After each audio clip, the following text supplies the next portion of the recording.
بسم اللہ الرحمن الرحیم۔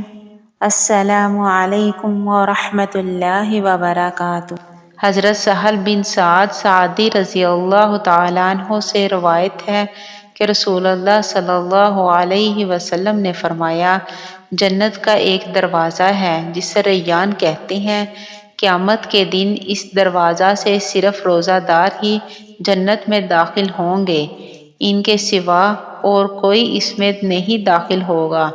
پکارا جائے گا کہ روزہ دار کہاں ہیں؟ وہ کھڑے ہو جائیں گے، ان کے سوا اس سے اور کوئی نہیں اندر جانے پائے گا۔ اور جب یہ لوگ اندر چلے جائیں گے تو یہ دروازہ بند کر دیا جائے گا، پھر اس سے کوئی اندر نہ جا سکے گا۔ حضرت عبداللہ بن عباس رضی اللہ تعالیٰ عنہ نے کہا، نبی کریم صلی اللہ علیہ وسلم سخاوت اور خیر کے معاملے میں سب سے زیادہ سخی تھے، اور آپ صلی اللہ علیہ وسلم کی سخاوت اس وقت اور زیادہ بڑھ جاتی تھی جب جبرائیل علیہ السلام آپ صلی اللہ علیہ وسلم سے رمضان میں ملتے۔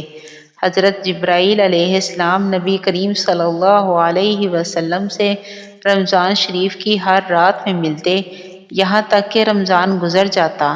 نبی کریم صلی اللہ علیہ وسلم حضرت جبرائیل علیہ السلام سے قرآن کا دور کرتے تھے۔ جب حضرت جبرائیل علیہ السلام آپ صلی اللہ علیہ وسلم سے ملنے لگتے تو آپ صلی اللہ علیہ وسلم چلتی ہوا سے زیادہ بلائی پہنچانے میں سخی ہو جایا کرتے تھے۔